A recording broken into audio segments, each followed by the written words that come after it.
Queridos hermanos, queridas hermanas, ¿cómo están? Dios les bendiga, gusto en saludarles. Muy buena tarde para todos ustedes. Les saludo en la paz del Señor. Bueno, bienvenidos, bienvenidas sean a nuestra clase de introducción al Antiguo Testamento. Y estamos analizando en esta unidad temática aquellas cosas que representan los valores más profundos, los valores más trascendentes de la revelación de Dios y cómo a través de esta literatura, más allá de los problemas que pueda originar su lectura, eh, nos muestra con profunda claridad, sin el menor atisbo de duda, lo que significa Dios, quién es Dios, cómo Él se representa en la historia, cómo Él vive en la historia y de qué manera ha deseado y ha querido revelarse a nosotros, ¿verdad? Y revelar, estoy hablando con B corta, no con B larga, porque se puede decir de la misma manera, pero tiene un significado diferente. Así que bueno, la revelación de Dios, cómo se dio a conocer a cada uno de nosotros. Bueno, pues lo que vimos la clase pasada tenía que ver básicamente con los conceptos de la autorrevelación de Dios o autodefinición. Un Dios que su capacidad de perdonar es mucho más grande que su capacidad de castigo. Vimos también a un Dios que ama y que perdona, ¿no? Y que su amor y su perdón rompe cualquier esquema o estereotipo humano y que nadie podría ni juzgar ni culpar a Dios de no cumplir o de no castigar, diríamos, entre dos grandes comillas, la acción del ser humano. Él decide perdonar en su forma, decidió perdonarnos a nosotros. La cruz es la expresión más grande de este perdón y de este amor este, que uno no lo puede comprender, ¿no? Pero así es Dios. Así que vamos a seguir explorando un poco, hermanos, los valores que, insisto, representan la lectura del Antiguo Testamento en función de lo que Dios representa. Voy a compartir la pantalla para que con eso nos guiemos en lo que nos quedamos de la presentación. Bueno, eh, amar de parte de Dios está bien, uno lo puede entender, porque uno ama siempre a los suyos, uno ama sus afectos, uno ama y perdona, pues a los que de alguna manera estamos muy cerca, ¿no? Y el mismo amor o el mismo cariño que nos profesamos, pues nos impulsa a amarnos y a perdonarnos. Y creo que Dios, si ama a su pueblo, pues perdona a su pueblo, porque es su pueblo, ¿no? Es la herencia, la parte de su heredad, es la niña de sus ojos, es un pueblo escogido, etcétera, etcétera. Entonces, creo que hasta ahí no tendríamos ninguna dificultad, diría yo, para entender el amor de Dios. Pero ahora, que Dios ame a los que no merecen ser amados, ahí es otra cosa. Que Dios ame a los que le dan la espalda, ahí es otra cosa. Que Dios ame y perdone a los que lo insultan, lo blasfeman, lo persiguen, bueno, ahí sí ya no. Ahí ya no nos cabe en la cabeza a alguien que ama de esa forma.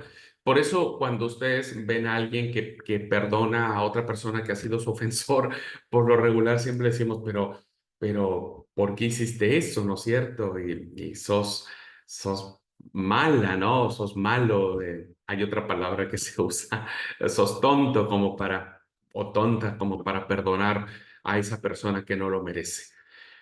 Son estas categorías de saber a quién perdonamos y a quién no, lo que nos pone en esta tensión de entender que Dios también tendría que actuar de la misma forma y no tendría que perdonar y amar sobre todo. Ponerle perdonar, ponerle que ya perdonar está bien, pero amarlos, ¿no? Y amarlos con la misma intensidad con la que Dios ama a su pueblo, pues ahí ya no se entiende muy bien. Así que en este subtema vamos a mirar un poquitito que hubo autores que dieron el salto definitivo y hubo escritores bíblicos que afirmaban que afirmaron que no cayó muy bien a una élite del nacionalismo israelita, afirmaron que todos los pueblos, todos hermanos, incluidos los enemigos de Israel, los acérrimos enemigos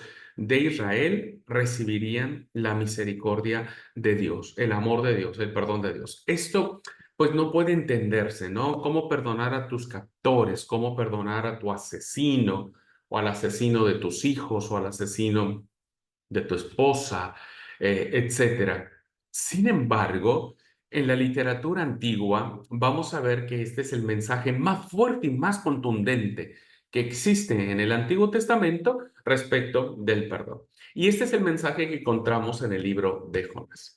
El libro de Jonás, queridos alumnos, no es la historietita que nosotros aprendimos cuando éramos niños, muy bonita, muy jocosa, donde como niños nos pusieron a pintar una ballena, ¿verdad? Yo recuerdo que nos ponían a pintar una ballena, que estaba en el mar y nos dijeron que, bueno, dentro de esa ballena estaba Jonás y nos hacían pintar también a Jonás y es como una historietita de algo sobrenatural, de algo como diciendo, ¿quién puede vivir o quién puede estar dentro de una ballena sin que las mismas jugos gástricos de la ballena con la que digiere sus alimentos, pues no haya terminado de disolver al profeta, ¿no?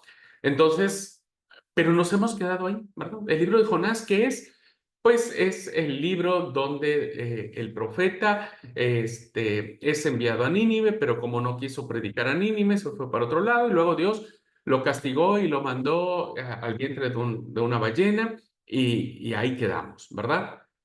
Pero el libro de Jonás es más que esta historietita. El libro de Jonás representa un fuerte golpe, un duro golpe al corazón del nacionalismo israelita, ¿verdad? Es un duro golpe y es la mejor literatura, es un ejemplo de la mejor literatura del Antiguo Testamento que nos explica cómo Dios actúa de manera increíblemente misericordiosa a un pueblo que no lo merecía. El protagonista, en este caso llamado Jonás, recibe una misión. ¿Cuál era la misión? Ir a Nínive. Y la intención de ir a Nínive no era de paseo, no era de ir de visita, sino tenía la obligación de denunciar el pecado que tenía Nínive. En la elección de esta ciudad, hermanos, ¿por qué Dios no envía al profeta a otras ciudades? Hay muchas ciudades ya en ese tiempo del mundo conocido, ¿no? El imperio asirio había crecido un montonal. ¿Por qué Dios envía a Jonás a Nínive? ¿Y por qué no lo envió a Tarsis de últimas, a donde fue Jonás, ¿no? ¿Por qué lo envía a Nínive? Porque la elección de esta ciudad se halla la clave para entender este escrito bíblico del librito de Jonás. Nínive, hermanos, en ese tiempo era la capital del imperio asirio en la época de su mayor esplendor. Había quedado en la conciencia de Israel como símbolo del imperialismo, de la crueldad más agresiva contra el pueblo de Dios. No representaba al mundo pagano en cuanto tal, sino a los opresores de todos los tiempos. Miren, Nínive, hermanos, no solamente era una ciudad cosmopolita, no solo era una ciudad grande, no solo era una ciudad donde residía el poder del imperio más poderoso que en ese momento gobernaba, que era el imperio asirio, sino que Nínive se levanta como un símbolo de ser un pueblo que oprime no solo a Israel, sino es el símbolo de un pueblo opresor de todos los tiempos, ¿no? De todas las partes, de todos los tiempos. Y esto lo hace mucho más grave, ¿no es cierto? Sobre todo, queridos hermanos, porque Nínive era la ciudad más terrible, la ciudad más pecadora que puede existir en aquel tiempo. Y entonces, era una ciudad, hermanos, donde albergaba los asesinos más famosos. Era una ciudad famosa por ser totalmente insegura. Había robos, asesinatos, violaciones, corrupción. Era la ciudad del pecado. Póngale en ese punto, ¿no? Tal vez Sodoma y Gomorra quedaban muy cortos en comparación a Nínive, ¿no? Bueno, a esta ciudad es a la cual Jonás tiene que dirigirse. En primer momento se niega a esta misión, como sabemos la historia, huye para otro lado, ¿no es cierto? Y termina yéndose para Tarsis. Pensamos que lo hace por miedo, ¿no? Eso es lo que hemos dicho. Le da miedo, no le gusta, este, y por lo tanto no está conforme, no está a gusto y él siente que va a estar muy solito en la ciudad de Nínive y por eso se va huyendo para otra ciudad. Pero el motivo no es por miedo. El motivo no es que Jonás tenga miedo de la ciudad de Nínive. Hay un motivo más profundo. Un motivo que, insisto, representa el corazón no solo de Israel, sino de muchas personas que hoy en día, ¿verdad? No son capaces de perdonar a sus enemigos. Y entonces Jonás lo revela cuál es la intención por la cual termina yéndose a Tarsis y no va a la ciudad de Nínive. Y al final de la obra él escribe, fíjense, Señor, hay un quejido, hay una expresión como diciendo, algo ya me lo intuía, ¿verdad? Señor, ya me lo decía yo cuando estaba en mi tierra. Por algo me adelanté a huir a Tarsis. ¿Por qué? ¿Por qué se fue a Tarsis? ¿Por qué presentía algo el profeta Jonás, verdad? Dice, porque sé que eres un Dios compasivo y clemente, paciente y misericordioso, que te arrepientes de las amenazas. ¿Les suena parecida los adjetivos que aparecen en el libro de Jonás con la autodefinición de Dios? Porque esto es Dios, hermanos, ¿verdad? Entonces Jonás ya sabe desde el principio que Dios no va a hacer eso. Él ya lo intuía, entonces dice, ¿para qué me mandas a hacer una obra inútil si al final del día vos te vas a arrepentir, vos vas a terminar perdonando y demás? ¿Por qué Jonás sabía eso? ¿Por qué Jonás lo intuía? ¿Por qué Jonás? Porque sabía quién era Dios. Y parece ser que a muchos de nosotros, queridos alumnos, se nos ha olvidado quién es Dios. Esa es una tristeza muy profunda para el pueblo cristiano. Nos hemos olvidado de quién es Dios. De verdad, suena paradójico, pero nos hemos olvidado de quién es Dios. Hemos hablado tanto de Dios, predicamos tanto de Dios, hasta creemos estar defendiendo a Dios, que al final, en medio de toda nuestra parafernalia de conceptos, de ideas, de religiosidades y de legalismos, nos olvidamos de quién realmente es Dios. Dios es un Dios compasivo, clemente, paciente, misericordioso, fiel, que siempre va a estar dispuesto a darnos solo una oportunidad, dos, tres, 70 veces siete. 70 veces siete. Que castigo la maldad de los padres sobre los hijos hasta la tercera y cuarta generación, pero que hago misericordia a millares de millares de millares. ¿Se da cuenta? Creo que el Antiguo Testamento nos vuelve a recordar y nos vuelve a confrontar con esa idea de que nos hemos olvidado de quién es Dios. Y tratamos de manipular a Dios y pensamos que Dios tendría que castigar a tal o cual persona porque hizo tal o cual cosa. Aun cuando dentro de nosotros arda la bronca o el enojo, pues Dios es Dios, ¿no? Dios es Dios. Es más, fíjense, podría yo hasta afirmar, Dios podría perdonar a los atacantes de Hamas que hicieron una matanza muy grande ahora en Israel hace un par de meses, que mataron de manera cruel, despiadada. Tal vez para nosotros, diría, esos tendrían que morir de la misma manera, tendrían que ser ejecutados, fusilados, violados, tendrían que pasar los mismos horrores que ellos tuvieron que pasar. Pero si ellos se arrepintieran, Dios los perdonaría. Y uno no le cabría en la cabeza, ¿verdad? ¿Pero por qué?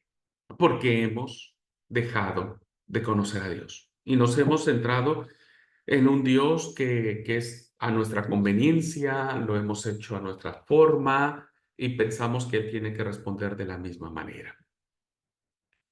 Jonás, entonces, queridos alumnos, sabe de antemano que Nínive no será destruida, porque Dios es compasivo y clemente no solo con Israel, que es su pueblo. Oh Efraín, ¿cómo puedo yo dejarte, Israel? ¿Cómo puedo yo abandonarte? Mi corazón se vuelca dentro de mí, mis entrañas se duelen. No solo es por Israel, sino con todos los pueblos. Y escuche bien, por poco que lo merezcan, o por nada que lo merezcan. Esto de verdad, hermanos, rompe nuestros esquemas de venganza, porque todos tenemos cierto sentido de venganza dentro de nosotros. Un Caín está dentro de nosotros, un Lamec está dentro de nosotros, ¿no? Y que de alguna manera sentimos, experimentamos estos deseos de venganza cuando vemos alguna noticia de alguien que hizo una atrocidad, una barbaridad, que mató, que degolló, que descuartizó, que violó, que secuestró. Uno le arde adentro como diciendo, ay, ojalá esa persona pasara lo mismo, ¿no? Bueno, creo que recuperar el sentido del Antiguo Testamento en cuanto a cómo Dios actúa en favor de los paganos nos ayudaría a recuperar el dominio propio y la capacidad de perdonar nosotros, que también, dicho sea de paso, también la mayoría la hemos perdido. En estas condiciones, Jonás piensa que no merece entonces la pena marchar a Nínive, no vale la pena ir a la ciudad, poner en riesgo la propia vida para anunciar un castigo que nunca se cumplirá, ¿no? Es ocioso, Jonás no lo ve productivo, pero por eso se desarrolla esta historia, ¿no? Por eso se desarrolla esta historia en clave teológica para poder decirle a Israel, no son los únicos, no son los únicos. Y vuelvo a repetir, a veces nosotros como iglesia hemos desarrollado, y hay muchas iglesias hoy en día, muchas sectas, muchas denominaciones que se siguen arropando esa situación de que si no sos adventista no te vas a salvar, si no sos testigo de Jehová no te vas a salvar, si no sos católico te vas a ir al infierno, si no sos de la iglesia de Dios y guardas el sábado no te vas a salvar. Seguimos manteniendo este exclusivismo nuestro cuando en realidad el perdón y la salvación de Dios, en primer lugar, es universal y en segundo, depende de la soberanía de Dios, no de nosotros, no de nosotros. Entonces, fíjense qué lindo es poder recuperar en la literatura del Antiguo Testamento este valor de cómo un Dios termina amando y perdonando, porque cuando Nínive se entera de que viene un castigo y demás, ¿qué hace? El rey se arrepiente, todos entran en ayunos, desde los hombres hasta las bestias. Hay un profundo sentido de contrición y de arrepentimiento y que dice Dios, están perdonados. Bueno, hermanos, es Dios, ¿no? Es Dios. Decir entonces que el Dios del Antiguo Testamento es el Dios del temor y del castigo demuestra una profunda ignorancia, un profundo desconocimiento de toda esta literatura que es considerada canónica, que está dentro de lo que nosotros llamamos palabra de Dios. Muchos de aquellos autores, solo mencioné a Jonás, ¿no es cierto? Pero, por ejemplo, el segundo, el tercer Isaías hablan de una salvación universal, ¿no es cierto? Hablan de una salvación donde todos los pueblos irán a la santa ciudad de Jerusalén y adorarán en el templo santo de Jehová. Todos los pueblos. Y hay otros profetas que dicen que no, ¿verdad? El profeta Ezequiel dice que no, que solamente Israel subirá al monte de Sión a hacer sacrificios a Yahvé. Pero esta confrontación de pensamientos que tienen los autores bíblicos finalmente se decanta en la decisión de Jesús de abrir su salvación para todas las naciones, incluidos nosotros, ¿no? Incluidos nosotros. Entonces, muchos de aquellos autores tenían conciencia más clara y fuerte del amor de Dios que millones de cristianos actuales deformados por una mala educación religiosa, que espero que algunos de nosotros no seamos influenciados por eso y reconozcamos la salvación universal, más allá incluso de personas que confiesan o hacen cosas distintas a lo que nosotros podríamos pensar que se debería hacer. Eso es soberanía de Dios. Nosotros lo que hacemos es por nuestra propia convicción y conciencia de qué es lo que hay que hacer. Eso es nuestra convicción. Y en esa convicción somos salvos.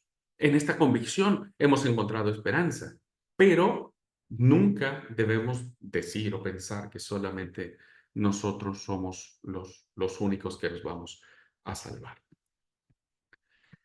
Bien, entonces hemos visto cómo, cuál es la autodefinición de Dios, cómo se presenta el Antiguo Testamento a Dios. Hemos visto a un Dios que ama y que perdona. Hemos visto a un Dios que va más allá y termina amando a los paganos. Pero hay otros aspectos de Dios dispersos en el Antiguo Testamento que vale la pena echar un vistazo. ¿Ok? Vamos al cuarto subtema de esta unidad temática.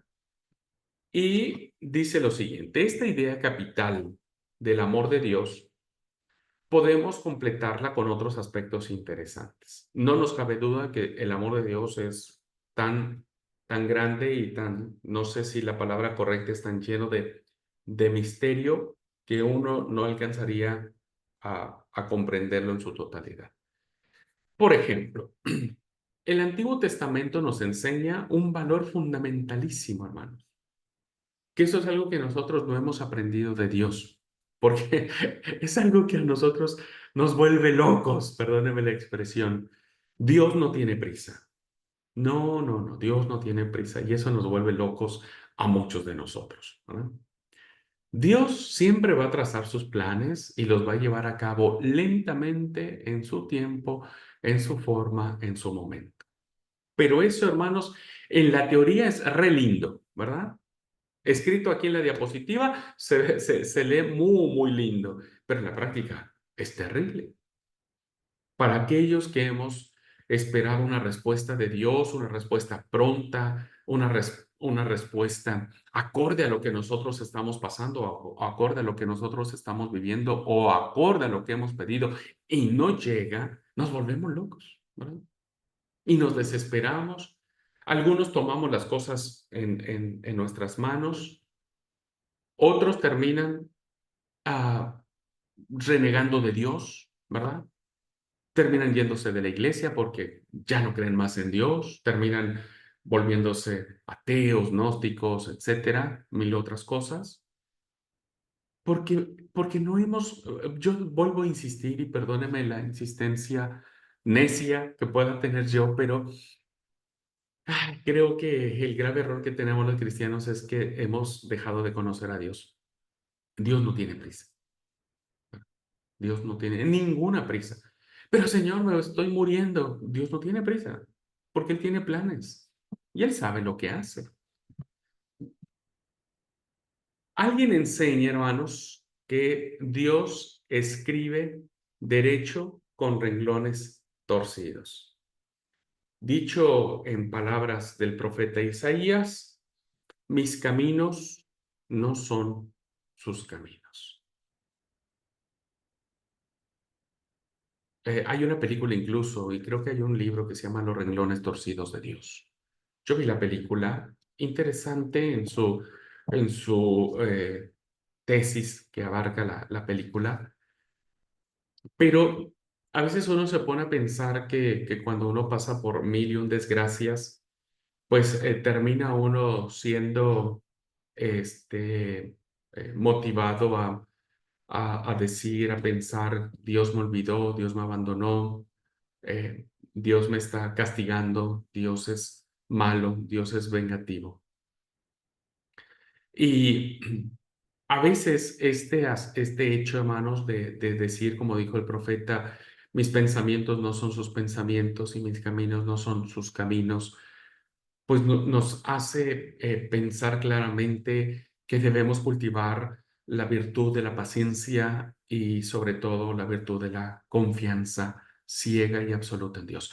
A ver, ¿esto nos hace fanáticos? No, no nos hace fanáticos, ¿verdad? Porque no debemos fanatizarnos de Dios. Todo fanatismo, aunque tenga buenas intenciones, terminará pervirtiéndose. ¿Nos hace religiosos? Probablemente, ¿verdad? La excesiva confianza, yo confío ciegamente en el Señor, no entendiéndolo correctamente, nos vuelve religiosos, ¿verdad? Porque lejos de volvernos proactivos, nos volvemos retrotraídos y nos sentamos y nos cruzamos de brazos y decimos, bueno, Dios tiene que hacer por mí. Creo que entendiéndolo de manera correcta, ¿no es cierto? Debemos saber que los caminos nuestros, ¿verdad? Son los caminos que Dios quiere, son los caminos que nosotros debemos aprender a discernir y trabajar con Él. Cuando uno aprende a trabajar con Dios, entonces paciencia, confianza, fe se unen de una manera maravillosa, pero uno trabaja con Él. Porque uno cuando, como va caminando, como va trabajando, es como cuando alguien no sabe nada y va con su jefe o va con su supervisor. Che, enséñame, ¿qué hago? Ah, bueno, venite. Vos ve junto a mí y ve viendo lo que yo hago o haz lo que yo te diga. Eso es, eso es. No estar cruzado de brazos es estar haciendo, pero estar haciendo de acuerdo a las ordenanzas o a los lineamientos o a las decisiones o a los consejos que Dios nos da. Vamos a detenernos en un rasgo que deducimos de la lectura del Antiguo Testamento. No solamente Dios trabaja en su tiempo, no solamente Dios va a trabajar aun cuando nosotros seamos imperfectos. Hay un tema muy interesante que tiene que ver con que Dios acepta a las personas más distintas y las convierte en portadoras de su mensaje. Todos somos diferentes, hermanos. Todos somos diferentes. Nadie es igual. Aún hasta los más santos. Incluso el mismo Señor Jesús fue diferente a cualquiera, ¿no? Así que todos tenemos nuestra propia personalidad. Por muy cristianos que seamos, por muy pastores o ministros que seamos, pues tenemos nuestra personalidad, tenemos nuestra impronta y también tenemos nuestras falencias, ¿no? Nuestras propias equivocaciones. Eh, y vamos a ver que en el texto sagrado, Dios elige a personas que uno diría, me parece que este no calificaría como para que Dios le encargara hacer algo interesante. Nos acostumbramos a ser intolerantes cuando aceptamos otros puntos de vista y nos limitamos solamente a aceptar, ¿no? Pero nadie se le ocurre elegir como representantes de las propias ideas a las personas más dispares en convicciones religiosas, sociales, políticas, humanas. Es decir, si vos necesitas elegir a alguien que te represente, pues no vas a elegir a alguien que te represente que piense totalmente en contra tuyo, ¿no? Vas a elegir a alguien que piensa en tu misma línea, en tu mismo pensamiento, y decir, bueno, ok, los dos pensamos igual, listo, entonces vos vas a representarme, ¿verdad? A nadie se le ocurriría, insisto, elegir a una persona que fuera totalmente diferente. Pero Dios no se parece a nosotros, ¿verdad? Dios no se parece a nosotros.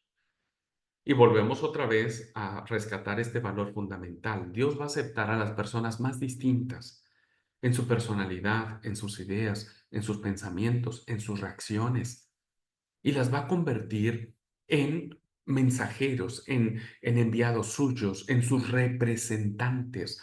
Se supone que Dios, que es Dios bueno, santo, misericordioso, tiene que elegir a un representante, pues que tenga las mismas características de él, pues como para que no haya contradicción. Pero cuando nosotros leemos en conjunto el Antiguo Testamento, nos damos cuenta que su palabra la transmiten personas, algunas ingenuas buenitas, diríamos ahí en Argentina, re buenitas, y otras más escépticas que no creen en nada. Algunas bondadosas, algunos personajes de la Biblia son bien bondadosos, bien buenos, diríamos, y otros son agresivos. Algunos prudentes como serpientes y otros sencillos como palomas.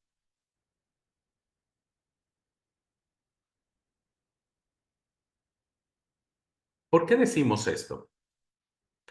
¿Por qué decimos que uno de los rasgos más interesantes de cómo Dios se comporta con el ser humano es la elección de personas que no todas son iguales, que no todas están cortadas con la misma tijera, que no todas son las que obedecen a la primera, sino que hay unas que se rebelan, hay unas que cuestionan, hay unas que dicen, ¿por qué? ¿Y por qué? ¿Y por qué así? ¿Y por qué de esa forma? ¿No? Cuando hay alguien así, uno dice, no, ¿sabe qué? Déjalo así nomás, no hagas nada, no voy a trabajar contigo, ¿no? ¿Por qué decimos eso? Miren, pocos pastores o líderes de la administración de nuestra iglesia, incluido yo, podrían aceptar a alguien dentro del seminario o en las escuelas bíblicas o en los templos a personas hipercríticas, ¿no? Principalmente como lo fue el autor del libro del Eclesiastés. Ya vamos a ver un poco de la literatura sapiencial y se van a dar cuenta que el autor del libro del Eclesiastés es alguien que no cree, es alguien, hermanos, ay, ay, ay, muy complicado, muy complicado el autor, ¿verdad? Es un hombre escéptico, ¿no? No cree porque lo que está viendo en su realidad y que escribe a través del libro del Eclesiastés, le refleja y decir, pero ¿quién va a estar creyendo en esto si mira cómo está el mundo patas para arriba? Dice el libro, el autor del Eclesiastés, ¿no? En palabras muy coloquiales, hermanos. Es un hombre escéptico que no cree nada ni en nadie y que resume sus convicciones en dos sencillos principios. Primero, la versión que nosotros leemos, hermanos, es una versión muy moderada, diríamos, ¿no? Muy moderada. Y a veces ni siquiera nosotros entendemos esa frase de vanidad de vanidades, todo es vanidad, porque así inicia el libro. Pero como uno no sabe qué significa eso, pues uno no entiende de qué va a tratar el autor en su libro. Pero ya el autor desde el principio, cuando él escribe eso, ya nos está anticipando de qué se va a tratar su libro. Y mire, lo voy a parafrasear en palabras muy coloquiales para que usted trate de entender la magnitud del libro del Eclesiastés que está dentro de nuestras Biblias y que es libro sagrado. El libro del Eclesiastés empieza diciendo, todo es... Ajá. Bueno, es que la palabra que iba a usar es una palabra que puede usarse, pero no, puede ser muy chocante para ustedes. Así que voy a usar otra palabra, un sinónimo. Vanidad es Hebel, es algo que se esfuma. Nada tiene sentido. Todo lo que pasa aquí es como sin sentido, como sin razón. Es algo que me tiene hastiado, ¿no? Eso es lo que está diciendo el Eclesiastés. Vanidad de vanidades. Esto es una, iba a decir la palabra, pero puede ser chocante, ¿no? Pero bueno, lo voy a decir y espero que ustedes la tomen con mucha cautela. Es una paráfrasis de la palabra, pero lo que está diciendo el autor y lo va a desarrollar en su libro es, todo es una porquería. Esta expresión, insisto, que puede ser muy chocante, tampoco debemos espantarnos porque, bueno, a veces es la expresión que nosotros usamos cuando vemos, por ejemplo, en las noticias, que te dan una noticia de que el gobierno es corrupto, de que te van a subir los impuestos, de que sucedió tal desgracia, que entraron a robar a los vecinos de un lado, que mataron a un vecino, a una vecina de la otra cuadra. Entonces se te juntan tantas cosas que ves corrupción, que ves narcotráfico, y decir, el mundo es una porquería, ¿no? Como diciendo, nos estamos volviendo en una sin sentido. Esto es algo que no tiene razón. Bueno, eso básicamente, en términos muy permitido, si ustedes me lo aceptan, es la expresión vanidad de vanidades. Todo es vanidad. No, no sirve para nada. No me sirve para nada. No voy a explicar ahora el libro de Eclesiastés porque ya vamos a tener una clase sobre eso y ya van a entender, porque la otra expresión es coman y beban, ¿verdad? Coman y beban porque esto es el todo del hombre. Esta frase, hermanos, el único bien del hombre es comer, beber y disfrutar del producto del trabajo, se va a repetir de manera reiterada como un estribillo de tesis sustancial en toda la obra del Eclesiastés. Para el autor Eclesiastés, lo más importante es comer, beber y disfrutar. Eso es lo importante, ¿no? Entonces ya vamos a ver por qué esta literatura se acepta dentro del canon bíblico. Pero vean que a nadie le gustaría tener dentro de su círculo de amigos a alguien que es crítico de las cosas, que es alguien que está señalándote. Siempre vemos con mucha sospecha a los que son críticos, pero a mí me gusta la gente crítica, ¿no? O sea, que hace crítica, no que está crítica. Es la gente que está crítica no me gusta. La gente que hace crítica sí me gusta, porque el autor de el Eclesiastés hace una crítica basada en una profunda reflexión de sabio. Hay otros que critican por necedad. Esas actitudes no, en lo particular no me gustan, pero cuando una crítica viene producto de una profunda sabiduría, de un profundo mover del Espíritu Santo, entonces, pues hay que eh, tomar cuidado, ¿no? Y saber. Bueno, difícilmente habría obtenido la aprobación para enseñar una doctrina tan poco segura en nuestras iglesias. Imagínense que se para alguien en el púlpito y dice, hermanos, esto no tiene sentido, la iglesia no tiene sentido, esto, olvídense, dejen en paz esto, dejen de venir a la iglesia, vayan a comer, a beber y váyanse de fiesta. Pues no, a nadie nos gustaría. Sin embargo, hay un libro en la Biblia que habla al respecto. Ahí lo tenemos, con sus pocas páginas, forman lo que nosotros llamamos palabra de Dios. Recuerde, toda palabra de Dios, la palabra de Dios, no todo es palabra de Dios, son palabras de hombres. Y hay que ver por qué el sabio que escribe el libro del Eclesiastés lo escribe de esa forma y en ese tono. ¿Ok? Pero ya lo vamos a ver. Ahora solamente analizando el punto que estamos viendo es, Dios elige a las personas más dispares, con personalidades fuertes, ¿no? Y las usa para escribir un libro que ahora nosotros consideramos santo, sagrado, como quieran llamarle, pero que contiene un mensaje muy fuerte, hipercrítico. Y eso, bueno, ya nos deja mucho que ver. Este punto de vista no es aislado, hermano, no es el único que pasa. Tiempo después, cuando el pueblo vuelve del destierro, encontramos muchas posturas antagónicas, hay fuertes tensiones ideológicas entre los profetas en cuanto a la reconstrucción del templo. Por un lado, habrá un grupo de profetas como el profeta Ageo, ¿verdad? Que va a decir, necesitamos reconstruir el templo, necesitamos levantar otra vez el templo. Después del destierro hay fuertes visiones teológicas en función del templo, porque recuerden que el templo es lo que une el nacionalismo de Israel y porque se creía en el Antiguo Testamento que ahí estaba la presencia de Yahvé o la presencia de Dios. Entonces, cuando ustedes lean los oráculos de Ageo, ustedes van a encontrar al profeta Ageo que arenga, ¿no? O motiva para que el pueblo construya el templo. Y entonces dice, necesitamos reconstruir el templo porque una vez que construyamos el templo, la bendición de Yahvé volverá otra vez a Israel y gozaremos de la gloria que tuvimos antes de que nos llevaran cautivos a Babilonia. Pero hay otro grupo de profetas que no están de acuerdo, ¿verdad? Y que ya no consideran el templo como algo indispensable. Es más, ni siquiera piensan en la idea de que se debe reconstruir el templo. Qué interesante. Y dicen que esa idea ya es absurda hacerla.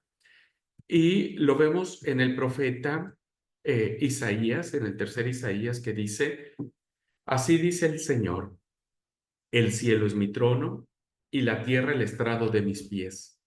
¿Qué templo podréis construirme? ¿O qué lugar para mi descanso?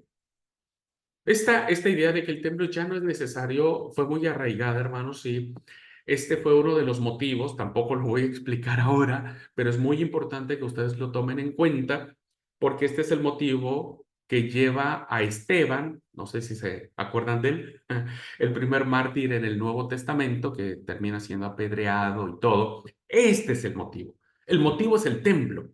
Entonces, quienes apedrean a Esteban son de este grupo de Ageo, donde no podés hablar mal del templo, no podés decir nada en contra del templo, porque el templo es el trono de Yahvé, ¿verdad? El templo es el lugar sagrado de Dios, pero para Esteban, pues el templo no tiene importancia, lo importante es Jesús, ¿no? O sea, el templo ya no tiene mayor importancia. Entonces vean cómo en esta pugna de ideología teológica respecto del templo, pues Dios deja que ambas posturas prevalezcan, ¿verdad? Y que tengamos ahora al libro del profeta Ageo, al libro del profeta Zacarías, que eran profetas que arengan sobre el templo, ¿no es cierto? Y vemos a otros profetas donde terminan diciendo, ya no hay necesidad porque el trono, el cielo es el trono de Dios y la tierra es el estrado de sus pies. No necesito más templo, dice Jehová. Eso lo vemos en el capítulo 66, versículo 1 del profeta Isaías. Así que los ejemplos pueden multiplicarse, hermanos, ¿verdad? De distintas personalidades, desde distintos puntos de vista que por eso nosotros tenemos que aprender, gracias a Dios que estamos en el seminario, porque a partir de aquí estamos aprendiendo a discernir qué es aquello que realmente representa una revelación de Dios y qué fue aquello que representa la posición, la ideología de los autores bíblicos que tratan de expresar su concepto de Dios. Así que si los ejemplos se multiplican, las consecuencias son desconcertantes. O Dios es alguien a quien todo le da lo mismo, como diciendo, hagan lo que quieran, ¿no? O nosotros somos demasiado intransigentes y hemos convertido la verdad intelectual en falso criterio absoluto. Y creo que es lo segundo. A Dios no le da lo mismo, absolutamente. No, en lo absoluto. Creo que nosotros hemos caído en este reducto de pensamiento en donde hemos creado absolutismos. Y no es que estén mal los absolutos, ¿no? O sea, decir, por ejemplo, que Dios es un absoluto. Por supuesto que es un absoluto. Dios es Dios. Decir que la salvación es por la suficiente gracia de Jesucristo por su sacrificio en la cruz es un absoluto. Es decir, no tiene ah, contradicción. Pero hay algunas cosas que no, hay algunas cosas que dependen mucho de la cultura, del contexto, del estilo literario, de la intención del autor, de la época en que se escribe. Depende de muchas cosas, en donde no podemos nosotros asimilar y decir, esto es así y no puede cambiarse, ¿no? Así que leyendo el Antiguo Testamento se tiene la impresión de que a Dios le importa poco la mayoría de las cosas que piensan los hombres. Podríamos tener esa impresión. Si sus palabras quedaron consignadas en la Biblia, no es porque tengan mayor o menor dosis de verdad, sino porque eran hombres y Dios los quería y los aceptaba como hijos. Esta conclusión que algunos consideran herética, ¿no? Es la que se impone cuando estudiamos todos estos libros, estas literaturas. Y la verdad que lo que sucede en muchos de nosotros es darle gracias a Dios por permitirnos ver esta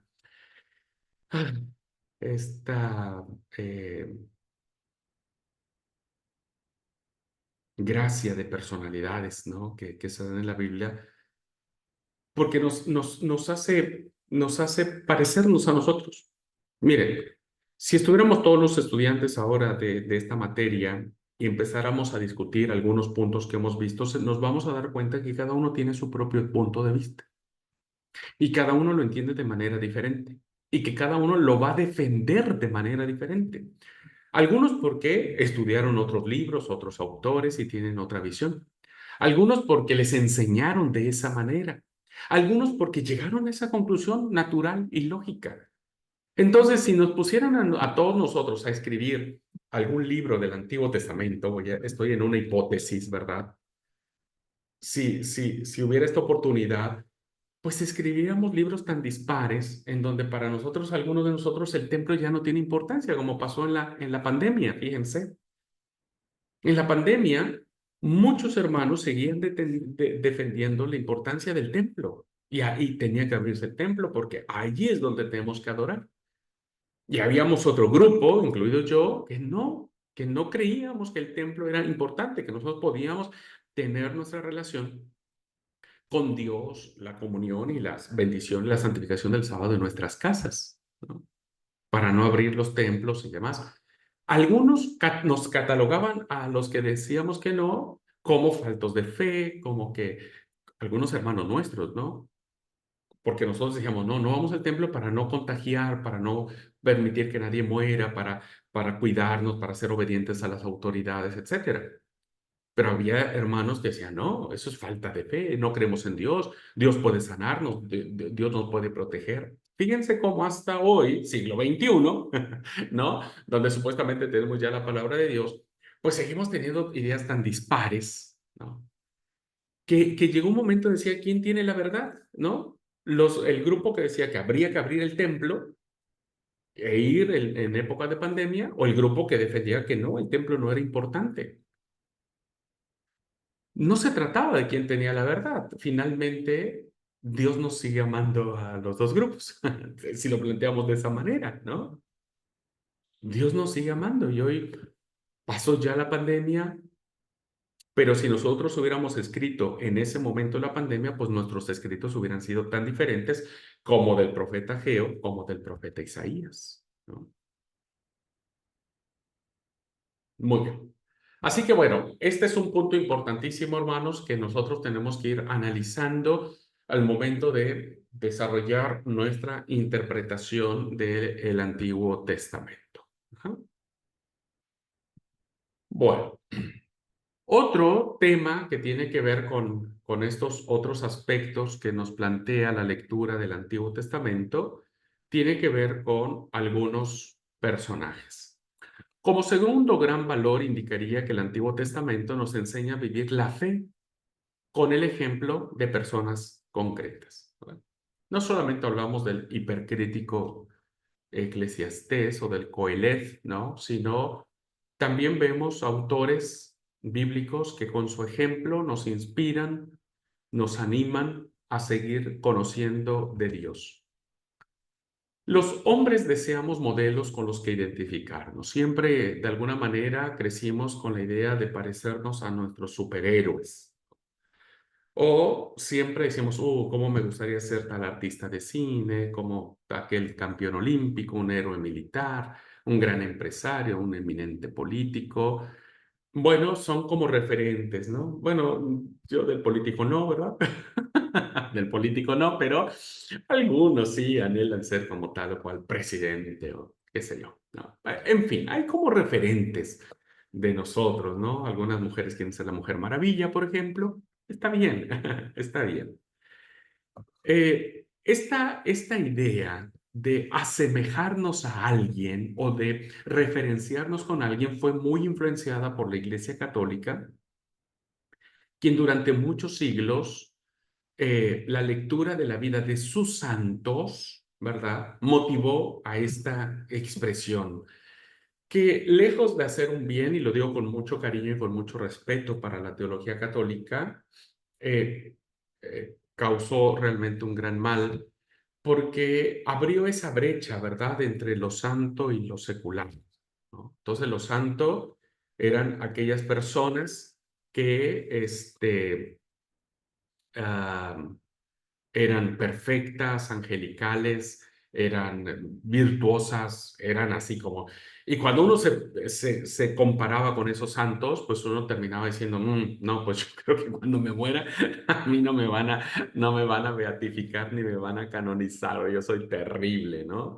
Este, pero este deseo o esta intención de querer ser como algo, como alguien, ¿no? Permitió estas ideas de estos personajes y sí, bueno, este es el camino de la santidad que debe seguir como san, no sé, no, no fui católico, pero algún santo, ¿no? Entonces, de alguna manera, alguien, ya sea de manera religiosa, hablando del mundo católico, ¿no?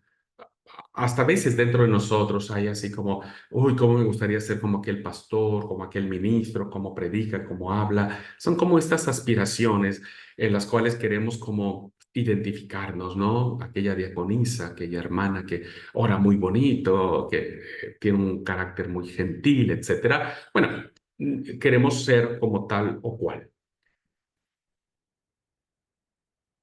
Así que muchos cristianos no se sienten entonces con la vocación de santos, ¿verdad?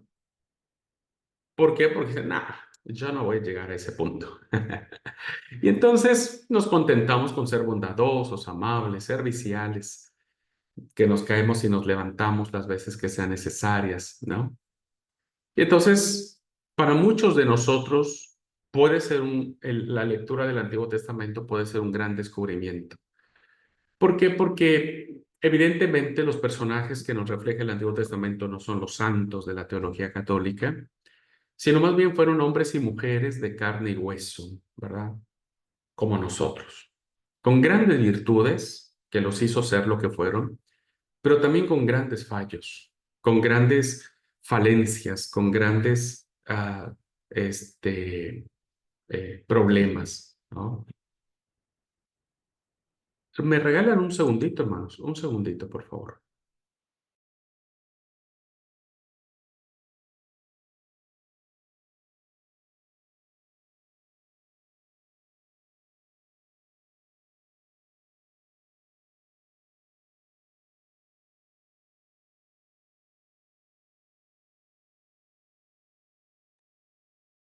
Ya, hermanos, gracias, perdón. Y entonces nos vamos a dar cuenta que hay hombres y mujeres con grandes fallos, con grandes taras, con grandes problemas de personalidad, de conducta, de decisiones, de fallos, de pecado, ¿verdad? Momentos de ilusión, de fortaleza, de poder. Vemos a un Elías, ¿no? Que está lleno de autoridad, de poder, ¿no? Como cuando nosotros nos sentimos los amos en la iglesia, cuando vamos, oramos, cantamos, sentimos la unción del poder del Espíritu Santo, pero al día siguiente, en el caso de Elías, anda huyendo y termina deprimido debajo de un árbol con ganas de querer morirse. Y a veces nos pasa a nosotros lo mismo, ¿no? Ahí entre semana nos deprimimos, nos angustiamos, lloramos y a veces nos sentimos culpables de sentirnos así, pero...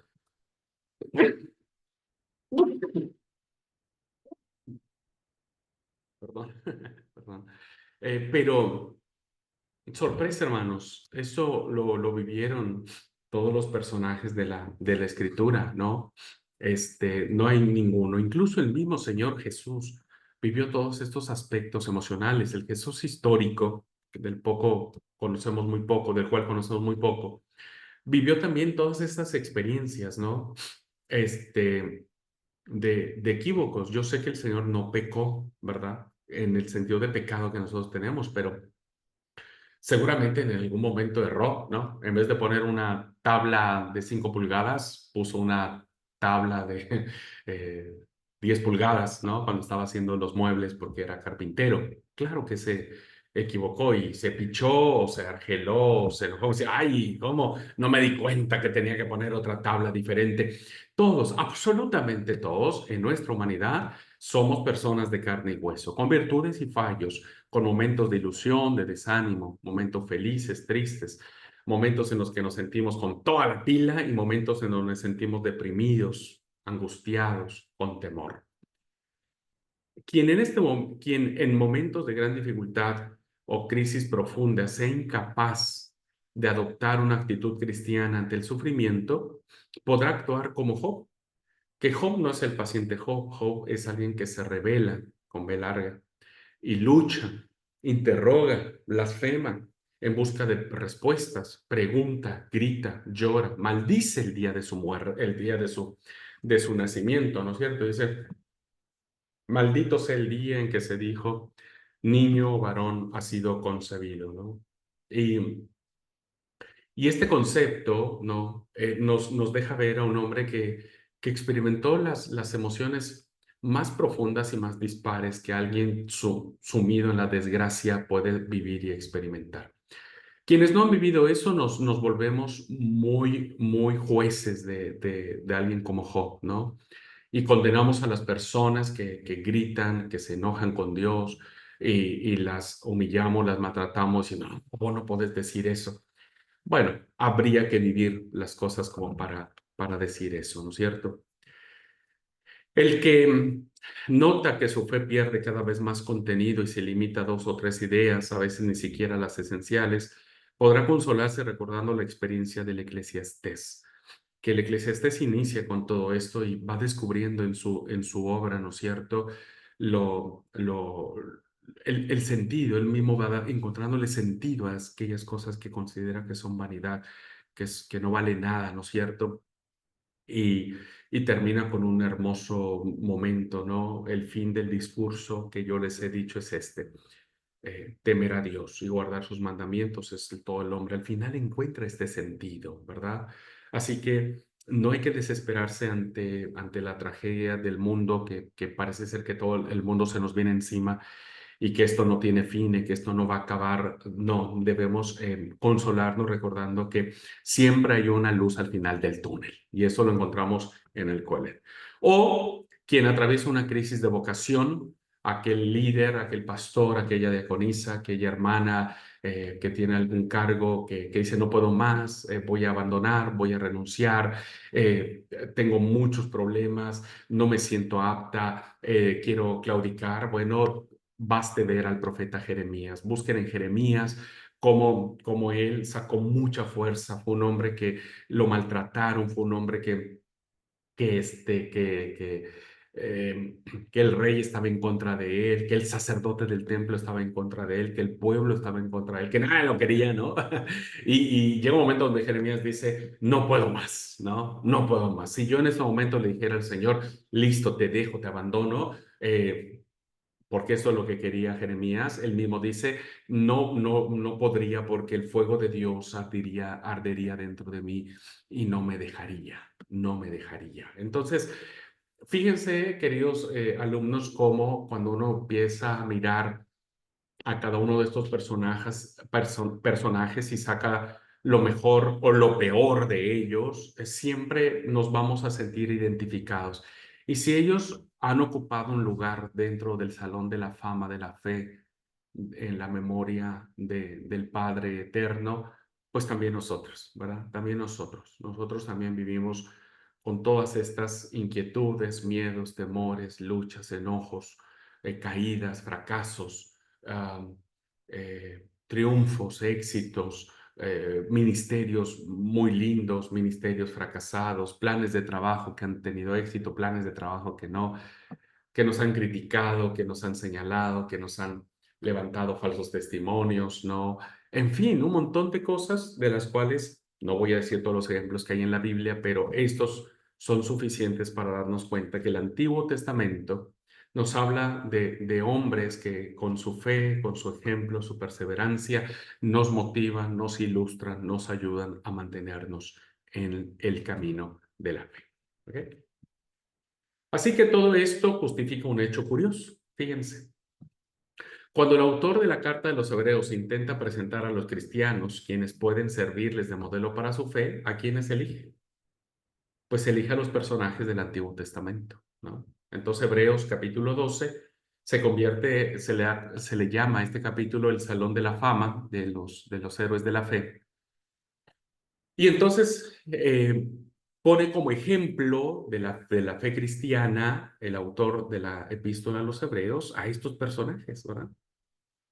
Que aunque no conocieron a Jesús, no vivieron bajo los modelos o los parámetros de Jesús, este, su ejemplo de obediencia a Dios, su desprendimiento, su valentía, su constancia en el dolor, siguen siendo válidos para nosotros hoy.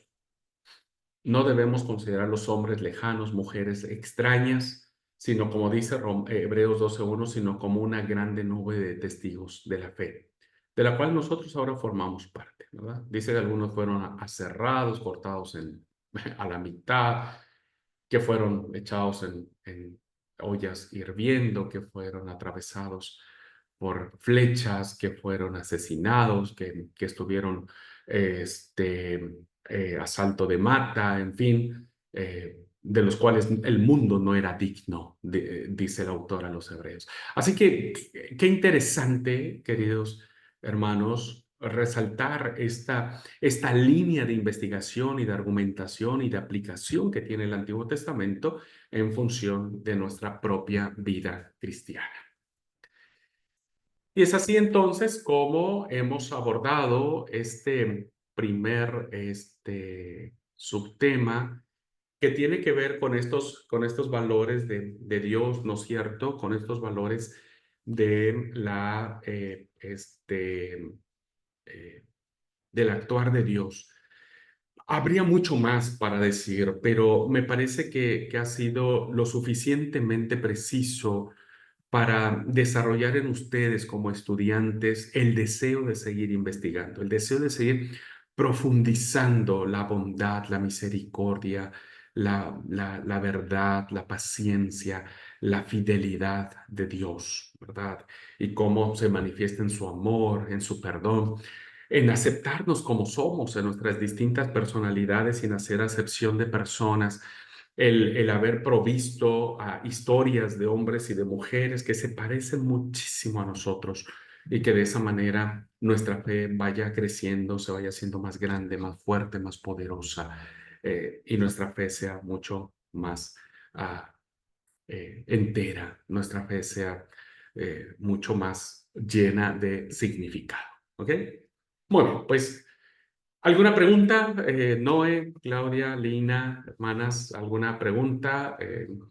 Igual, siempre digo para los hermanos que están viendo la clase grabada, pueden mandar sus preguntas a mi WhatsApp y con todo gusto. O si algo no se entendió, por favor, con toda alegría, puedo volver a comentar. ¿Ok? Antes de pasar al siguiente punto que quiero charlar con ustedes.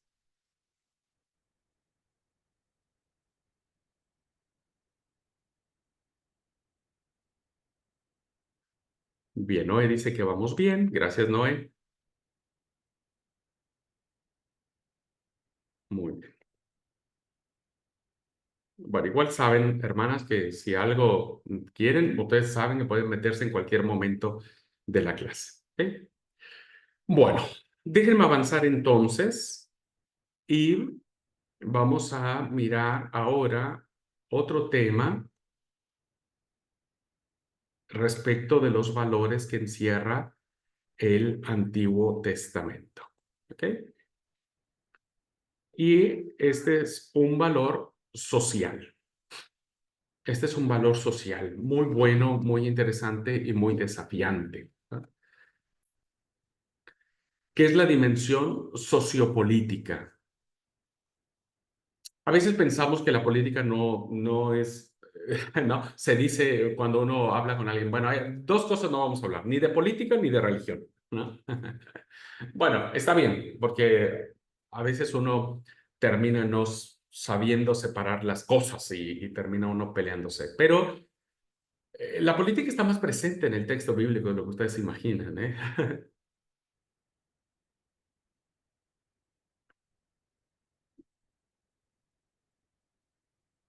La política está presente. No voy a explicar todo, pero solo quiero decirle, está muy presente en el texto bíblico el tema político, pero lo que quiero abordar aquí es cómo el Antiguo Testamento, a través de los principios éticos de Dios, ¿verdad? Se hacen presentes desde la antigüedad. Así que en tercer lugar, el tercer punto de los valores que estamos viendo, el Antiguo Testamento nos ayuda a descubrir la dimensión sociopolítica de la fe. Fíjense, el Nuevo Testamento también tiene un mensaje muy claro en este sentido. Baste recordar uno de los maravillosos cantos que se lo agradecemos al autor del libro de Lucas, que es el Magnificat, que después se le dio este nombre, que es el canto de María. Fíjense ustedes, hermanos, cómo que realmente lo desconocemos. En la iglesia desconocemos el canto de María. ¿Será porque seguimos teniendo cierta reticencia a María, cuando la verdad que hemos sido muy injustos en eso, ¿no? Creemos en la Virgen María, por supuesto que creemos en la Virgen María, porque creemos que al momento de concebir al Señor Jesús era y virgen y su nacimiento fue milagroso. Claro que creemos en ella. Claro que creemos que fue una mujer especialísima. Imagínense, fue la mamá del Señor. Creemos en María, no la adoramos, no la veneramos porque al único que adoramos y veneramos es al Señor Jesucristo, pero creemos en María. Bueno, el Magnificat que aparece en María después del relato que nos plantea Lucas es un cántico político, hermanos. Es un cántico político, ¿verdad? Que encierra esta dimensión sociopolítica, es una denuncia. El autor del libro de Lucas, cuando plantea el canto que pone en labios de María, después de que va a ver a Elizabeth, ¿no? Es una denuncia social y política a lo que estaba sucediendo en el imperio del primer siglo. Y fíjense cómo dice el canto, no lo vamos a leer todo, pero solo lo que dice el versículo 52-53. Dice, con su alegría, porque el Señor ha derribado del trono a los poderosos. El trono, evidentemente, un segundo, hermanos, perdón.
Ya, perdón, hermanos, perdón. Bueno, dice, ha derribado del trono a los poderosos. El trono, evidentemente, hermano, representa el imperio romano, ¿verdad? ¿Quién estaba en ese momento? Pues el emperador. Este emperador, evidentemente, ejercía un poder que sojuzgaba, que nadie se atrevería a hablar en contra del titular del poder ejecutivo, legislativo y judicial. Bueno, no tenía todos esos poderes el emperador, porque estaba el Senado romano, pero evidentemente estos aspectos de poder, pues evidentemente planteaban, ¿no es cierto? Una destrucción, dice, ha derribado del trono a los poderosos. ¿Y a quién ha puesto en su lugar? A los humildes.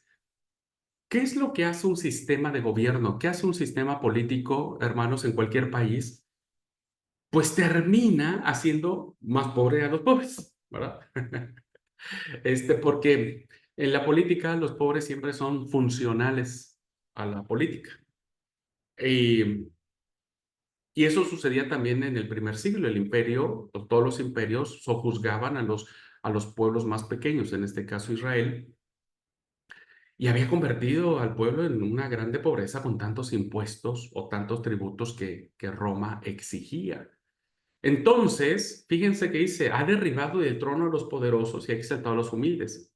A los pobres los sacia de bienes. Vuelvo otra vez a hablar de la clase social más baja que encontramos en los estratos sociales de cualquier sociedad, ¿no? la clase alta, la clase baja, la clase media, ¿no? La clase baja y la clase que es los pobres de los pobres. Para el autor en el canto de María, los pobres los va a llenar de bienes, de riquezas, de cosas maravillosas. Y a los ricos los despide de vacío. Evidentemente, los ricos hermanos se han hecho ricos a causa de la corrupción. Los ricos se han hecho ricos a causa o sobre los pobres, ¿no? Sobre los que no tienen. Y entonces, vean el contraste político-social que existe en el canto de María, que aparece en el libro de Lucas. Es una denuncia muy grave en contra, es una denuncia, sí, grave en contra de estas desigualdades político-sociales que existían en la sociedad. O por parte, o el otro ejemplo que tenemos, ¿no? No solo en el Antiguo Testamento, sino en el Nuevo Testamento estamos viendo el ejemplo, la condena del poder por parte de Jesús. Jesús condena el poder, por supuesto que sí. Igual que su crítica radical a los ricos egoístas, insensibles ante las necesidades ajenas, ¿no es cierto? Jesús no está en contra de la riqueza, está en contra de aquellos que han hecho de su riqueza un lugar para despreciar, para destruir, para abolir, esclavizar a los pobres. A eso Jesús no lo tolera, no lo acepta, ¿no es cierto? Y no lo aceptará jamás. Y entonces él habla acerca de los ricos egoístas. Basta leer la famosa parábola del rico y de Lázaro, ¿no? Entonces vemos claramente que en el mensaje del Nuevo Testamento también hay una denuncia muy fuerte hacia aquellos que han hecho su poder económico a base del pobre y olvidándose de los pobres. Ese es el tema. Jesús no condena las riquezas. Ojo, lo repito nuevamente, ¿no? Porque hay muchos autores de la Biblia, muchas personas de la Biblia que eran re ricos, tenían mucha plata, pero no es el tema la plata, sino cómo la has hecho y qué estás haciendo con esa plata. O la denuncia tan enérgica de los ricos que encontramos en la carta de Santiago. ¡Ay, ricos! ¡Aullad los ricos! ¿No? Aquellos que han herido, lastimado y sojuzgado a los más pobres. Hay una denuncia muy clara y muy poderosa en la carta de Santiago, el hermano de nuestro Señor Jesús. Su hermano también tiene una denuncia muy fuerte hacia las clases sociales que se han establecido en Israel, ¿verdad? Ya los israelitas tenían graves problemas de clases sociales, ¿no? En el pueblo de Israel ya. A veces pasa lo mismo en nuestras iglesias, en nuestras congregaciones. Hay iglesias donde está el grupo de los hermanos más pudientes, los que deciden todo. Porque como ponen la plata, ¿viste? Ellos deciden de qué color se pinta el templo porque ellos van a poner la pintura. Ellos deciden qué muebles se van a poner porque ellos van a poner los muebles. Ellos deciden todo, ¿no es cierto? Y aquellos hermanos que económicamente no están bien, pues terminan siendo espectadores, ¿no? No pueden opinar porque si no, vos no opinas porque vos no vas a dar nada. Seguimos teniendo estos graves problemas de desigualdades sociales, económicas e incluso políticas dentro de nuestra iglesia, ¿no? Hay líderes que todavía defienden los regímenes socialistas, ¿no es cierto? Hay líderes que defienden los regímenes capitalistas y se hace una lucha dentro de nuestras congregaciones, de nuestras, ¿cómo es? De nuestras convicciones políticas, sociales, ¿no? El que es rico llegará con su camionetón, con su autote, ¿no es cierto?, a la iglesia, y aunque pueda ver a los hermanos que no tienen auto caminando en la vereda y no se van a su casa, no se detiene para llevarlos. Si hermanos, súbanse, yo los llevo para su casa. Eso es lo que no tiene que suceder, ¿no? O el pobre que se siente tan pobre que se siente tan poca cosa que no entra en contacto con el resto pues, porque no tiene cabida. Hermanos, el texto bíblico nos ayuda a descubrir esta dimensión sociopolítica, ¿verdad? En las cuales nunca debemos nosotros llegar a este problema de desigualdades sociales porque no son queridas por el Señor. Así que por desgracia, hermanos, hay textos que los hemos tan espiritualizado, ¿no es cierto? Como el canto de María, y vemos que es un canto espiritual y no nos damos cuenta del trasfondo social y político que tiene. Las personas más conservadoras, política y socialmente, leen Augusto el Magnificat y escuchan sin temblar, por ejemplo, la parábola del rico y Lázaro, porque la espiritualizan, no creen que es una denuncia. Y yo creo que tenemos que crear denuncia en la iglesia también, ¿no? Para superar esta postura tan errónea en la que están en juego el hambre y la sed, el trabajo y la esperanza de millones de hijos de Dios y hermanos nuestros, el Antiguo Testamento cumple una función esencial. ¿Para qué nos sirve el Antiguo Testamento, hermanos? Para despertar en nosotros nuestra conciencia de igualdad, ¿no? Y esto es muy valioso. Debemos evitar a toda costa todo aquello que nos separe. Hay un libro maravilloso, hermanos, que se llama el libro Rusia en Revolución, de un autor llamado L. Koshan, que cuenta un caso muy interesante, fíjense, y vamos a verlo ahora. Durante la Segunda Duma, un campesino de Kiev, en Sanjo, tuvo un discurso a propósito del injusto reparto de la tierra. Es una historia donde se reúne todo el pueblo, ¿no es cierto? Y empiezan a repartir la tierra, pero la tierra se reparte de manera injusta, adjudicando a ciertas personas mucho mayores extensiones de tierra y a los otros dándoles cualquier cosa. Entonces, en este libro nos cuenta este discurso que es interesantísimo, ¿no? De esta experiencia. Y miren lo que dice en la página 23. Dice, los sacerdotes, cuando hablan en la iglesia a los campesinos pobres, dicen, no corráis tras los ricos, no pidáis tierra para vosotros. Recordad lo que dice la Escritura. Cristianos verdaderos, buscad primero el reino de los cielos, lo demás se os dará por añadidura.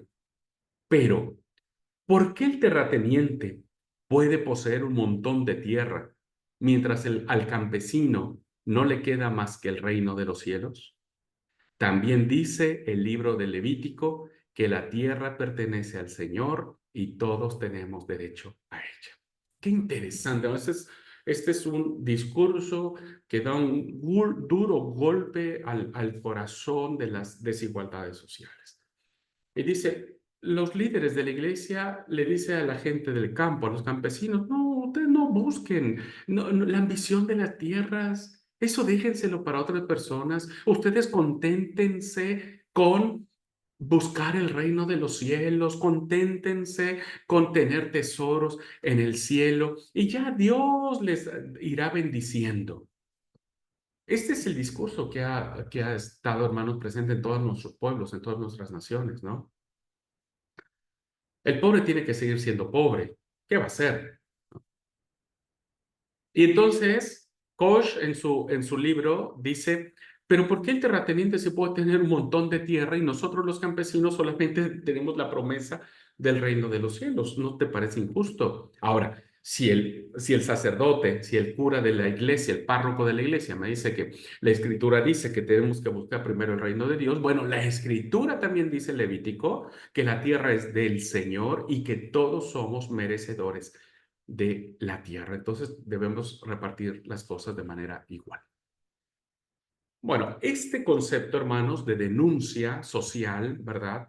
Debe despertar en la iglesia esta conciencia, este llamado profético de denunciar las injusticias del pobre, del rico contra el pobre, del poderoso contra el indefenso, de aquel que usa su plata para corromper al juez, al fiscal, al tribunal para que falle a su favor. Eso es lo que nosotros tenemos que denunciar. Y eso está en el Antiguo Testamento. Así que este episodio refleja un hecho curioso. El uso alineante del Nuevo Testamento, ¿no? Y el liberador del Antiguo. La diferencia no radica en estos libros. O sea, el problema no es de la Biblia. Yo siempre digo, el problema no es de la Biblia, el problema es de nosotros. Porque Sanjo tiene la razón. No se puede usar el Nuevo Testamento para predicar el hambre y la miseria. Jesús nunca hizo eso. Eso está en contra de la voluntad de Dios. Dios no pretende crear más pobres, ¿no es cierto?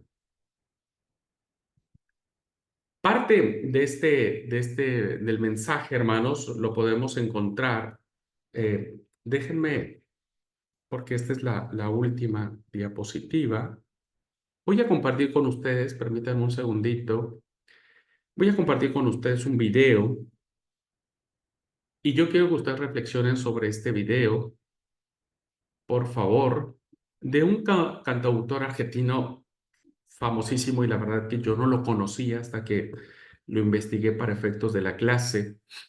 Y la verdad que me gustó mucho su música, el folclore argentino que tiene Atahualpa Yupanqui es maravillosísimo. Seguramente mis hermanas de Argentina o los alumnos de argentino lo habrán escuchado.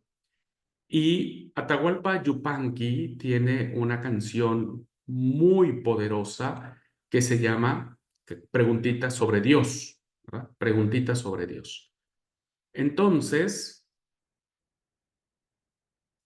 déjenme pasarles este canto, esta canción. Es una canción, hermanas, que quiero que ustedes escuchen y que reflexionen sobre la letra, ¿verdad? Y que, bueno, podamos sacar la enseñanza. Voy a, bueno, a ver, en primer lugar voy a ver, compartir. eh,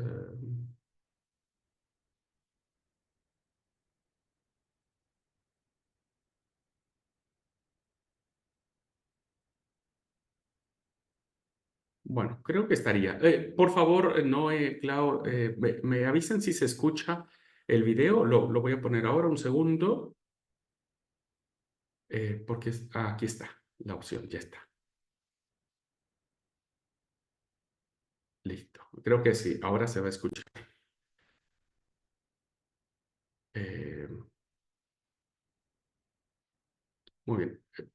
¿Me pueden decir si se Yo hice una escucha? canción que me trajo muchas. A ver, en el chat dicen. Sí, listo. Bueno, vamos entonces a escuchar la canción. Por favor, déjenme ver si está todo el sonido eh, en orden para que se escuche bien. Muy bien, está. Bueno, escuchemos.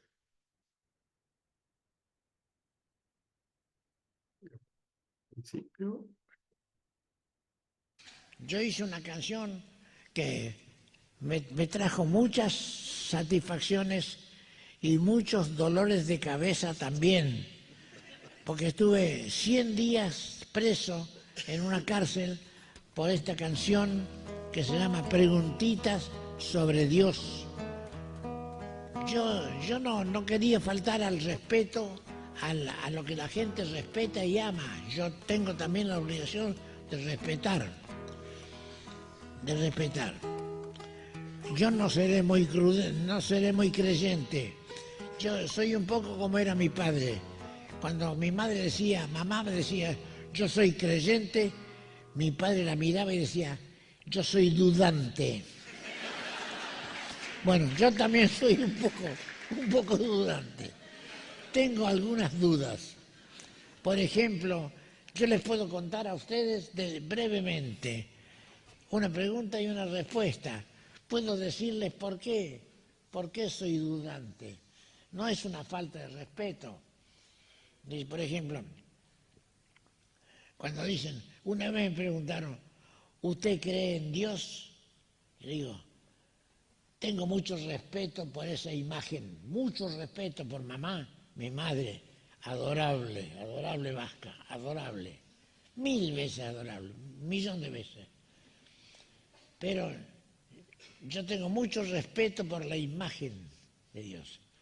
Pero, no sé, tengo también una duda que quisiera aclararla. Una vez que termine mi duda, yo puedo entonces recién rendir mi homenaje a Dios. Pero mientras tanto, permítanme que yo tenga silencio, un silencio. Dice, ¿cuál es su duda? La duda mía es muy sencilla. Yo no la puedo explicar, pero es muy sencilla. Usted me pregunta, un señor sacerdote, amigo mío, me dice, ¿usted cree en Dios? Le digo, tengo un gran respeto. Dice, ¿cuál es su duda? Se la voy a decir. Usted me pregunta si yo creo en Dios. Ahora, yo a mi vez me pregunto, ¿Dios creerá en mí?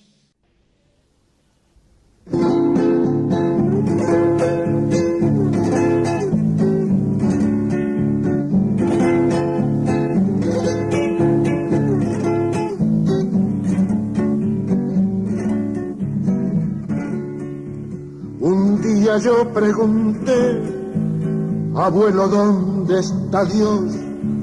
Un día yo pregunté, abuelo, ¿dónde está Dios? Mi abuelo se puso triste y nada me respondió. Mi abuelo murió en los campos, sin rezo ni confesión, y lo enterraron los indios, flauta de caña y tambor, y lo enterraron los indios, flauta de caña y tambor.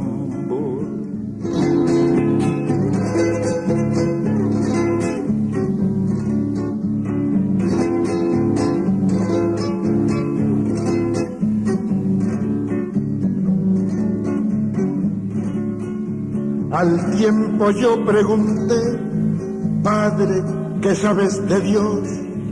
Al tiempo yo pregunté, Padre, ¿qué sabes de Dios? Mi padre se puso serio y nada me respondió. Mi padre murió en la mina, sin doctor ni protección. Color de sangre minera tiene el oro del patrón. Color de sangre minera tiene el oro del patrón.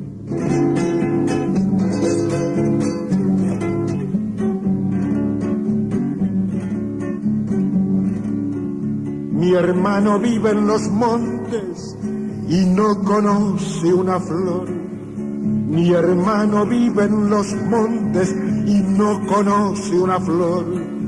Sudor, malaria y serpientes, la vida del leñador. Y que nadie le pregunte si sabe dónde está Dios. Por su casa no ha pasado tan importante señor.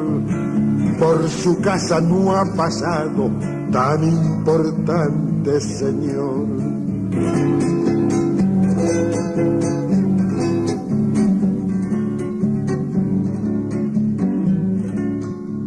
Yo canto por los caminos y cuando estoy en prisión.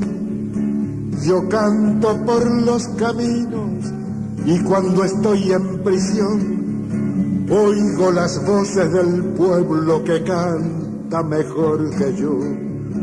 Hay un asunto en la tierra más importante que Dios y es que nadie escupa sangre pa' que otro viva mejor.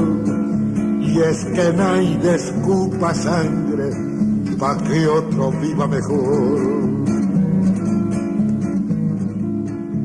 Que Dios vela por los pobres, tal vez sí y tal vez no, pero es seguro que almuerza en la mesa del patrón. Pero es seguro que almuerza en la mesa del patrón. Yo hice una canción que Bueno, me trajo muchas. esta canción de Atahualpa Yupanqui es una justificación que hace el cantautor respecto de Dios en función de estas desigualdades sociales. La pobreza duele, hermanos, la pobreza duele. Gracias a Dios, creo, nosotros no hemos experimentado esa situación, tal vez sí, tal vez no. La mayoría tenemos medios, ¿no es cierto?, seguros o buenos, pero entendemos que hay personas que la pasan mucho peor que nosotros. La pobreza duele, las desigualdades sociales duelen.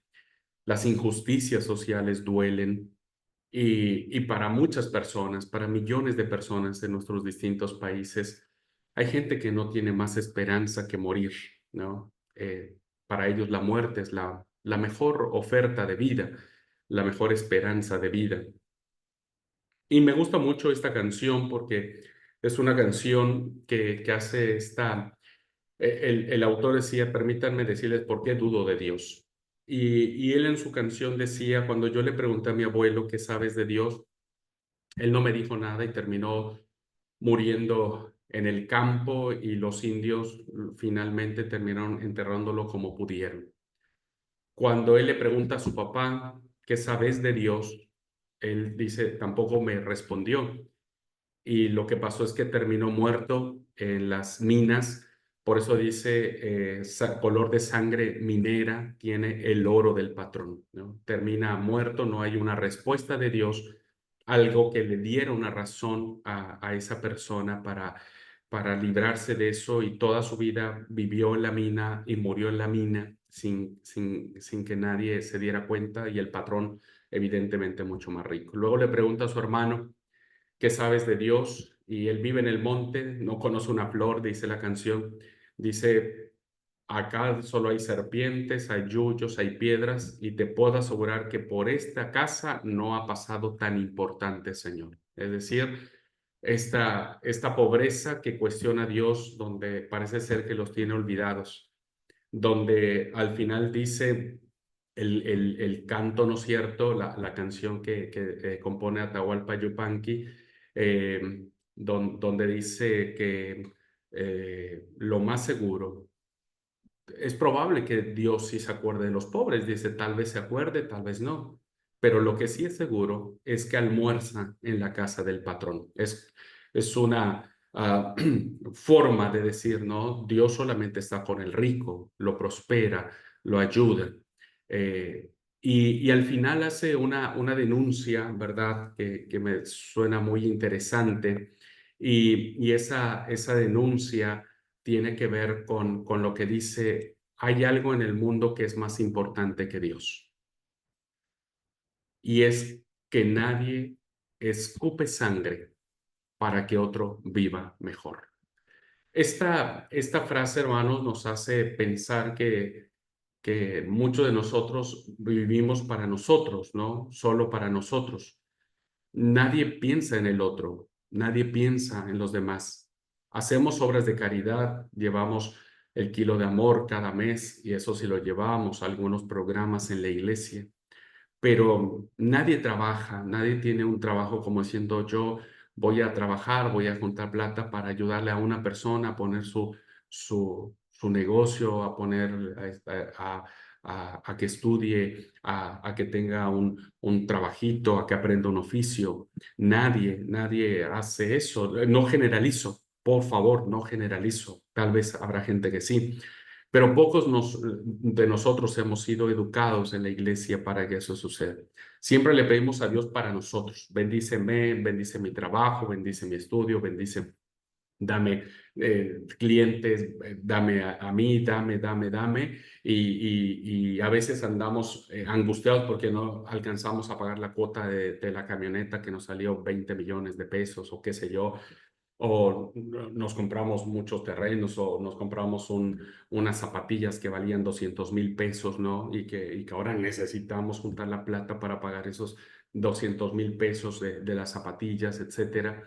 Esta denuncia, hermanos, esta forma nos permite a nosotros saber que hay una necesidad, ¿no?, de recuperar este sentido, ¿no? Este sentido como dice esta última diapositiva, parte del mensaje social del Antiguo Testamento lo expondremos al hablar del Éxodo y de los profetas, eso ya lo tocaré, pero ya veremos que la lectura de estos libros obliga a cambiar de mentalidad y nos hace enfocar las cosas de forma muy distinta.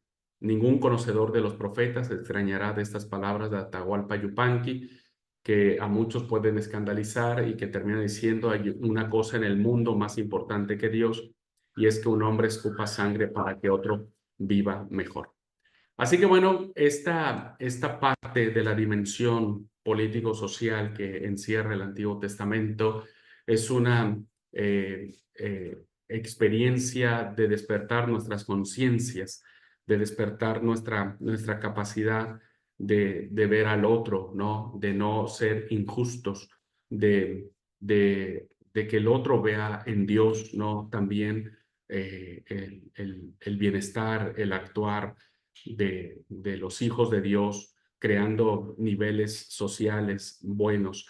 Sé que aquí en la Argentina es muy difícil porque hay un grave problema social aquí que ha impedido que los cristianos hagamos realmente nuestro trabajo, ¿no? No nos gusta ayudar a los planeros o piqueteros porque justamente pensamos que no lo necesitan pero a veces por ese tipo de personas no vemos que hay realmente personas que necesitan realmente de nuestra ayuda. Y como iglesia crear igualdad social ayudará muchísimo a crear un mundo mejor, un mundo en el que Dios siempre ha querido que todos nos veamos como hermanos. Así que bueno, aquí termino esta parte del punto, queridos alumnos, de la dimensión social política, de la denuncia grave, ya lo vamos a ver en la época de los profetas, que se hace mucho más presente. Y bueno, esta frase, ojalá alguien escupa sangre para que otro viva mejor. Y en palabras cristianas debemos amar a nuestro hermano. Bueno, pues aquí terminamos la clase. No sé si hay alguna pregunta, alguna duda a mis hermanas que están en clase. Si se pudo dar a entender, o me pude dar a entender.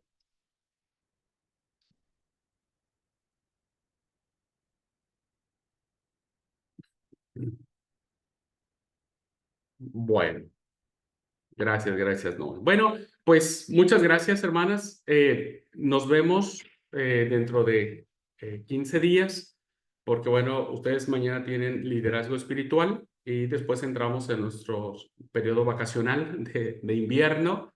Así que bueno, aprovechen para descansar, para repasar, si hay algún trabajo pendiente para que lo puedan llevar a cabo. Así que por favor, y si no, tomen unos días también de descanso y de relax. Eso ayuda un montón. Bueno, Dios les bendiga, hermanos. Cuídense mucho. Paz y bendición para todos.